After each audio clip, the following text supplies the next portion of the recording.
मैं आपका जो Amazon क्लाउड सेलिंग पे आते हैं, पर मैं आपके बारे में बताइए यार, बिकॉज आपका प्रोफाइल जो है, आई थिंक आप 16-17 ईयर से काम कर रहे हैं और मुझे नहीं लगा कि ऐसा कोई धंधा है जो आपने छोड़ा है। आप ई कॉमर्स पे थे, रिटेल पे थे, हॉस्पिटैलिटी पे थे, भाई कुछ छोड़ा ना बाकी लोगों के लिए। आपकी जर्नी थोड़े बताइए। जर्नी एक्चुअली हमारी स्टार्ट हुई 2008 से। जी।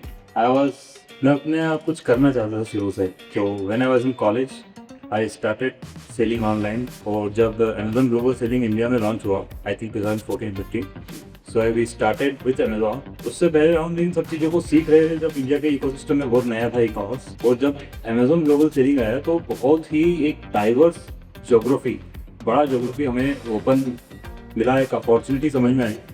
तो वहाँ से एक जो सोच और जो अपॉर्चुनिटी मिली अमेजोन की वजह से, उससे बहुत जल्दी और बहुत ज़्यादा ग्रोथ। तो इसमें मोस्ट इंपोर्टेंट पार्ट एक अमेजोन ग्लोबल सेलिंग का रहा है, क्योंकि हमारी जर्नी का एक कैटलिस्ट पॉइंट यहीं से शुरू होता है कि जब हम यहाँ जो है दूसरी जोग्राफीज का हमको एक्सेस मिला, तो अमेजोन ग्लोबल सेलिंग का टीम हमको सपोर्ट मिलने लगा, समझ में आया।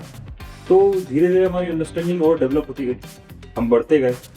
और इस तरह से journey quite exciting and seeing a lot of things in the journey. How did you choose this sector कि यार अमेजोन पे मुझे होम टेक्सटाइल्स करना है? ये आइडिया कैसा आया? इतने सालों में मैंने इसके ऊपर जितनी बार भी सोचा, मुझे एक चीज़ समझ में आई, it was more of a destiny for me.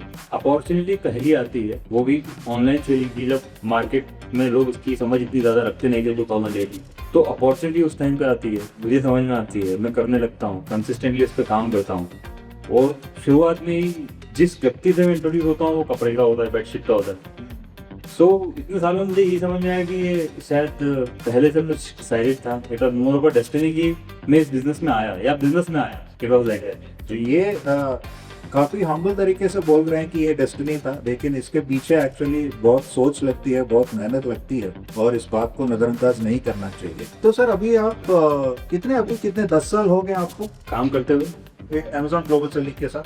I think more than 10 years. More than 10 years with Amazon global. So क्या चेंजेस देखे हैं आपने पिछले 10 साल में? When it started and how it evolved, जब शुरू हुआ था और अब जैसा है। सो अमेजोन इवॉल्व्ड, और जिस स्पीड से इवॉल्व हुआ है we can not think of it. और जितनी ज़्यादा बड़ी अपॉर्चुनिटी ये क्रिएट कर रहा है, ये बहुत स्पीड से चल रहा है। The great thing about Amazon, it keeps on evolving, you have to also evolve with it. If you have to survive in the international market place, then you have to evolve, because you are not competing with the domestic players, you are competing with the international players.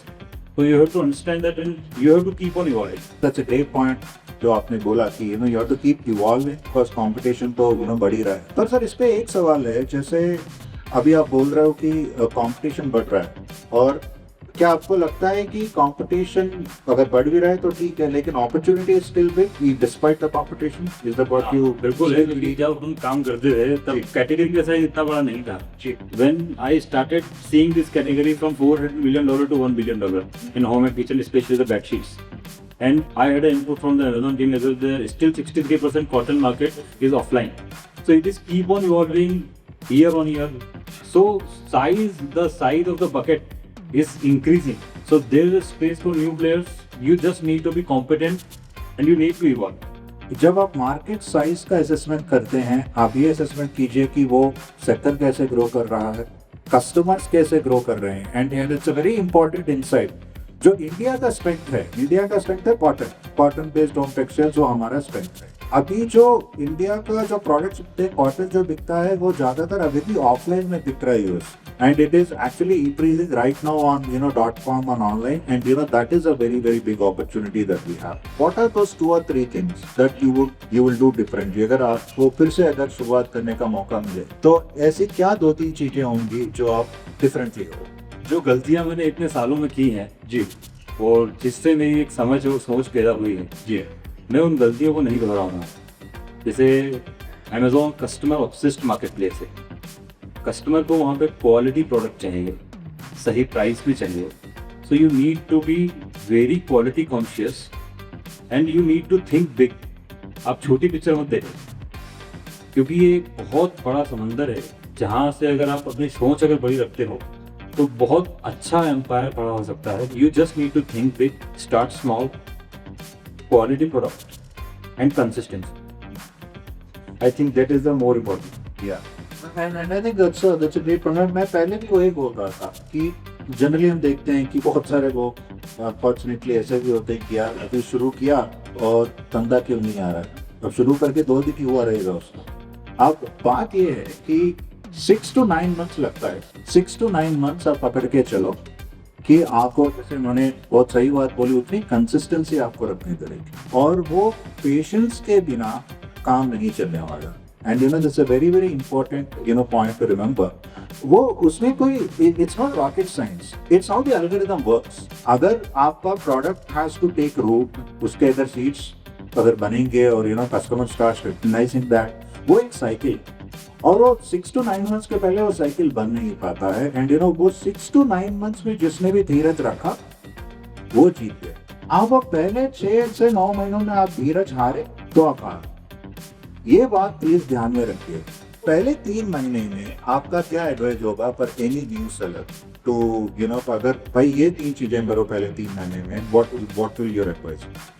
सबसे पहले तो आपकी product की understanding, आप किस product में deal करना चाहते हैं. उसके बाद में मार्केट प्लेस के सारे की सारी पॉलिसीज, उसका प्रॉपर नॉलेज, प्रोडक्ट की क्वालिटी, आपका राइट सिलेक्शन ऑफ सप्लायर, क्योंकि राइट सिलेक्शन ऑफ प्रोडक्ट ही आपकी लॉन्ग टर्म सक्सेस का एक बहुत मुख्य कारण बनेगा. अगर ये नहीं रहेगा तो आप एक साइकिल में फंस जाएंगे कि आपने कुछ लॉन्च किया, वो कुछ समय तक चला, तो रेटिंग ठीक नहीं आई, फिर वो नीचे हो गया. तो 3 महीने आपको अपने प्रोडक्ट के ऊपर बहुत अच्छे से काम करना होगा, अपने कंपटीशन को बहुत ढंग से समझना होगा, और उसके बाद में आप किस तरह से 3 साल का माइंड लेके जाए कि किस तरह से हम इस चीज़ में कहाँ तक पहुँचेंगे 3 साल में, क्या हमारी जर्नी रहेगी. तो पूरी पिक्चर आपकी एंड तक की क्लियर होनी चाहिए दिमाग में.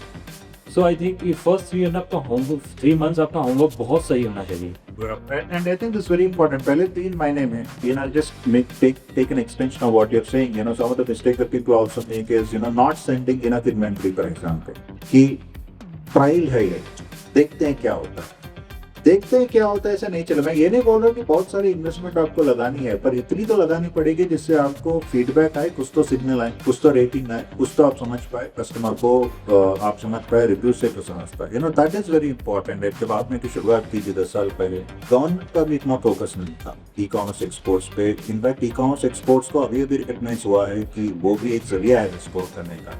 I think 2023 में शायद हुआ. But what are some of those things you think that the government should also focus on that can help particular entrepreneurs?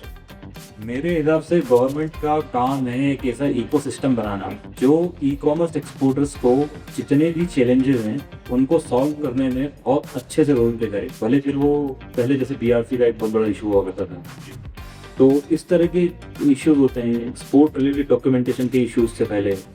तो इस तरह के जो भी चैलेंजेस हैं, एक्सपोर्ट रिलेटेड जो आपको यहाँ से वहाँ तक माल भेजना है, तो इस तरह के चैलेंजेस के लिए गवर्नमेंट को एक ऐसा इकोसिस्टम बनाना चाहिए जहाँ से बहुत अच्छी तरह से ई कॉमर्स एक्सपोर्टर्स ग्रो कर सकें. लेट्स एग्जांपल से फॉर चाइना, तो चाइना की गवर्नमेंट ने वहाँ पे एक ऐसा इकोसिस्टम बिल्ड किया है. वहाँ का उनका पोस्टेज इतना सस्ता है जो कॉम्पीट नहीं कर सकते हम, जिसकी वजह से वो कॉम्पिटिटिव रह पाते हैं. So it is more of a bigger thing which can be done on the government level. So government should actually work on it. Not मतलब अगर इस पे काम किया जाता है गवर्नमेंट की तरफ से, पर I think this e-commerce exports from India can certainly become more and more bigger in future. So sir, thank you very much for talking to me. Thank you very much. Thank you so much. Thank you.